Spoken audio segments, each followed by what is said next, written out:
Viral hit explanation में आपका स्वागत है। तो बिना किसी देरी के वीडियो को स्टार्ट करते हैं। जैसा हमने पिक्चर चैप्टर के एंड में देखा था, रॉबिन ने गलती से कुछ यूट्यूब पर सर्च कर दिया होता है, जिसकी वजह से उसके सामने एक चैनल आ जाता है जो फाइटिंग से ही रिलेटेड होता है। तो फिर रॉबिन उस चैनल को ओपन करके उसकी पहली वीडियो पर क्लिक करता है, जिसमें एक मुर्गे का मास्क पहना हुआ आदमी एक ऐसी टेक्निक सिखाने वाला होता है कि हम अपने सामने वाले अपोनेंट का हिट कुछ इस तरीके से ले कि हमें दर्द ना हो। अब आगे रॉबिन को लग रहा होता है कि ये बंदा फ्रॉड है, पर फिर भी रॉबिन उसकी पूरी वीडियो देखता है, जिसमें सैम डैक बताता है कि फाइट का पहला रूल है कि हमें अपने आप को शांत रखना होगा, क्योंकि इस चीज की वजह से ही हम फाइट को सही से एनालाइज कर पाएंगे और सही डिसीजन ले पाएंगे। भले ही रॉबिन ने ये पूरी वीडियो देख ली होती है, पर उसके बाद भी उसे कुछ खास इंटरेस्ट नहीं आ रहा होता, इसलिए वो यहाँ से चला जाता है। इसके बाद होता है सीन शिफ्ट। हम देखते हैं एक क्लब के साइड का सीन, जिधर होता है पैको, जो कुछ लड़कियों को देख के कहता है, हे लेडीज, क्या तुम मेरी वीडियो में आना चाहोगी? मैं हॉट लड़कियों का इंटरव्यू ले रहा हूँ। और इसके बाद पैको जिन लड़कियों को देख के इंटरव्यू की बात कर रहा होता है, वो कहती है, पैको वही यूट्यूबर, हाँ वही यूट्यूबर जिसे कैंसिल कर दिया गया था। और यहाँ भी पैको की गंदी बेइज्जती होती है। और इसके अगले सीन में हम देखते हैं पैको को, जो लाइव स्ट्रीम में रॉबिन और उसकी ऑडियंस से माफी मांग रहा होता है, पर पैको ढकोसलेबाजी कर रहा होता है, उसे किसी चीज का रियलाइजेशन नहीं होता। और यहाँ ये अपने मन में कहता है, ऑडियंस एक नंबर की बेवकूफ होती है, उन्हें कुछ याद नहीं रहता, वे समय के साथ सब कुछ भूल जाती है। और इन रियलिटी ये बिल्कुल सही कह रहा है, पर इसकी ऑडियंस नहीं भूली होती। पैको की ऑडियंस ने उसे पूरी तरह से एक्सपोज कर दिया होता है, जिसकी वजह से पैको के सब्सक्राइबर्स भी गिर रहे होते हैं। और यहाँ एक तरफ पैको का डाउनफॉल स्टार्ट हो चुका होता है और दूसरी तरफ रॉबिन वायरल हो चुका होता है। और इसके बाद हम देखते हैं कैफे का सीन, जहाँ रॉबिन अपने कैफे के बॉस को कह रहा होता है, मैं जॉब छोड़ रहा हूँ। और रॉबिन जॉब इसलिए छोड़ रहा होता है क्योंकि वो जॉब से इतने पैसे नहीं कमा पा रहा है जिसकी मदद से वो अपनी मदर का इलाज करवा पाए। यानी रॉबिन को कुछ ऐसी चीज करनी होगी जिससे वो कम टाइम में ज्यादा पैसे कमा पाए, और वो चीज है यूट्यूब। और कैफे का मालिक एक तरह से रॉबिन का मजाक उड़ाते हुए कहता है, मैं भी एक काम करता हूँ कि वीडियोस बनाना स्टार्ट कर देता हूँ। और इस टाइम कैफे के मालिक को देख के रॉबिन की गंदी किलस रही होती है। और इतने में ही वहाँ भूमि आ जाती है, जो रॉबिन की तारीफ करते हुए कहती है कि रॉबिन सच में अच्छा काम कर रहा है, उसने पैको का असली चेहरा सबके सामने लाया है। और क्योंकि रॉबिन जॉब छोड़ रहा है, तो इसलिए भूमि उसे अपना मोबाइल नंबर दे देती है, जिसे देख के कैफे के मालिक की किलस जाती है, क्योंकि भूमि को सब पसंद करते हैं। और इसके अगले सीन में हम देखते हैं रॉबिन को, जो क्लास में भूमि से चैट कर रहा होता है, और वो भूमि उसे पूछती है कि क्या मैं तुम्हें परेशान कर रही हूँ? और ये भूमि का दीवाना रिप्लाई करता है कि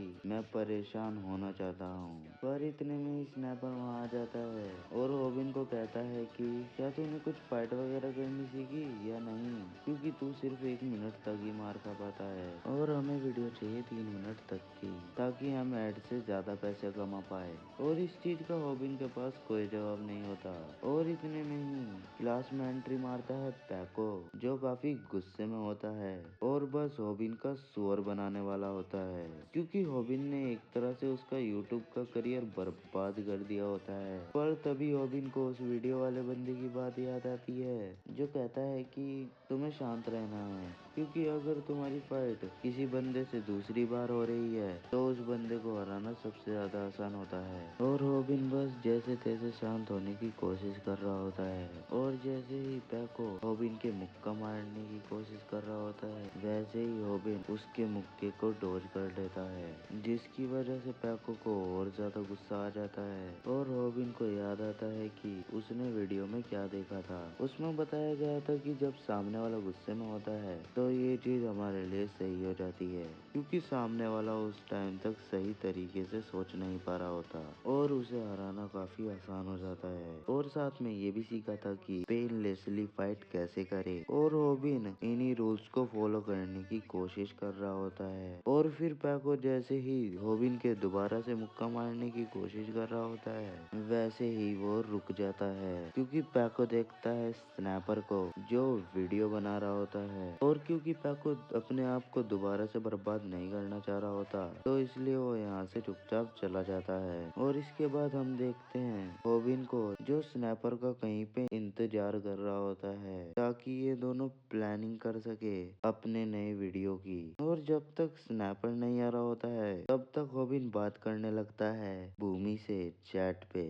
और रॉबिन को मजा आ रहा होता है, पर भूमि कॉल पे बात करना चाह रही होती है क्योंकि उसे चैट में मजा नहीं आ रहा होता। और इतने में ही रॉबिन के पीछे से एक लड़का और लड़की आ जाते हैं, जिनको देख के रॉबिन को लगता है कि ये उसके फैंस हैं। और इन दोनों को पता होता है कि रॉबिन वो बंदा है जो लाइव स्ट्रीमिंग करके पैसा छापता है। और फिर ये लोग रॉबिन को एक शांत सी गली में ले जाते हैं और रॉबिन को कहते हैं चल बेटा अपना फोन निकाल। और इतने में ही वहाँ पे भागता हुआ स्नैपर भी आ जाता है, जिसे पड़ता है एक मुक्का और वो सीधा जमीन पे। और फिर ये बंदे रॉबिन का मोबाइल भी ले जाते हैं। और रॉबिन कहता है अरे भाई तुझे फोन लेके जाना है तो स्नैपर का ले जा, पर मेरा छोड़ दे। और ऑब्वियसली स्नैपर को ये अच्छा नहीं लगता और रॉबिन यहाँ बहुत बुरी तरीके से हड़बड़ाने लगता है, क्योंकि रॉबिन का जो जा रहा है वो सिर्फ फोन नहीं, उसमें भूमि का नंबर भी होता है। और यहाँ पे जो कुछ भी हुआ होता है रॉबिन उसकी पुलिस कंप्लेन करने के लिए कहता है, पर स्नैपर कहता है अबे बेवकूफ, यहाँ पे जो कुछ भी हुआ है मैंने उसकी लाइव स्ट्रीम में रिकॉर्डिंग कर दी है। और क्योंकि रॉबिन ने ये सब लाइव में किया होता है तो उसकी ऑडियंस चाहती है कि रॉबिन अगली वीडियो में अपना मोबाइल उससे वापस ले। और रॉबिन को इसका अगला पार्ट बनाना कुछ ज्यादा भारी पड़ सकता है, क्योंकि रॉबिन को अपनी मदर का इलाज भी करवाना है और यूट्यूब पे एक अच्छा चैनल भी बनाना है, तो इसलिए रॉबिन को ये करना होगा। और इसलिए रॉबिन मान जाता है। और इसके अगले सीन में ही ये लोग उधर पहुंच जाते हैं जहाँ पे वे लड़का और उसकी गर्लफ्रेंड होती है, यानी एक कैरियोके में। और स्नैपर ने भी लाइव स्ट्रीमिंग करना स्टार्ट कर दिया होता है और सामने वाला बंदा रॉबिन को कूटने के लिए पूरी तरह से रेडी हो जाता है। पर तभी रॉबिन को याद आती है सैम डेक की वीडियो, जिधर सैम डेक बताता है कि तुम्हें फाइट में ये देखना होगा कि तुम्हारा अपोनेंट किस हाथ का फाइट में ज्यादा यूज करता है, यानी वो लेफ्टी है या राइटी। यानी तुम्हारा अपोनेंट जिस हाथ का भी ज्यादा यूज करता है तुम्हें उसके अपोजिट साइड जाके खड़ा हो जाना है, क्योंकि इस चीज से तुम्हारे अपोनेंट को थोड़ी परेशानी हो सकती है। और रॉबिन ऐसा ही करता है। और जैसे ही ये लड़का रॉबिन के पंच मारने का ट्राई करता है, रॉबिन अपना सर उसके पंच के सामने ला देता है, जिससे उसे दर्द ना हो। और सैम डेक ने वीडियो में रॉबिन को ये भी कहा था कि जैसे ही तुम्हारा ओपोनेंट तुम्हारे पंच मारने के लिए आगे बढ़ेगा, वैसे ही तुम्हें अपना पंच उसके सर से ब्लॉक कर देना है, जिसकी वजह से पंच का जो पावर है वो खत्म हो जाए। और सिर्फ इस टेक्निक की मदद से रॉबिन को कुछ ज्यादा नुकसान नहीं हुआ होता। और ये हमला उसने जैसे ही अपने राइट हैंड से किया होता है तो वो अपना अगला हमला करेगा लेफ्ट हैंड से। और जैसे ही ये भोखलाया हुआ लौंडा अपने लेफ्ट हैंड से हमला करता है, वैसे ही रॉबिन उस हमले से बच जाता है। और रॉबिन को भी उम्मीद नहीं होती कि वो बच जाएगा, वो तो बस सैम डेक के इंस्ट्रक्शंस फॉलो कर रहा है। तुम हिलते रहना क्योंकि तुम्हारे सामने वाला बंदा तुम्हारे मुंह पे मारने की कोशिश करेगा, और ज्यादातर बंदे फाइट में यही करते हैं। तो अगर तुम हिलते रहोगे तो तुम उनके पंचेस से बचते रहोगे, क्योंकि अगर तुम फाइटिंग में नहीं हो तो ऐसे बंदे भी फाइटिंग में नहीं होते हैं। तो तुम बस हिलते रहोगे, तुम उनके पंचेस से बचते रहोगे। और अगर तुम्हें उनके कुछ पंचेस लग भी जाते हैं तो तुम अपना माथा आगे करके उस पंच का डैमेज कम कर सकते हो। और रॉबिन यही कर रहा होता है, वो हिल हिल के इसके सारे पंचेस से बच रहा होता है। और जो पंचेस रॉबिन के लग भी रहे होते हैं तो रॉबिन अपना सर आगे कर देता है। और ये बंदा कहता है तू अभी भी खड़ा है। रॉबिन कहता है मुझे मेरा फोन दे, मुझे भूमि से बात करनी है। और चैट में भी व्यूअर्स कह रहे होते हैं कि ये भूमि कौन है जिसके बारे में ये बार बार बात कर रहा है। वायरल इट एक्सप्लेनेशन खत्म। वीडियो पसंद आई है तो वीडियो को लाइक करना, चैनल को सब्सक्राइब करना। मिलता हूँ मैं तुमको नेक्स्ट वीडियो में, तब तक के लिए बाय बाय।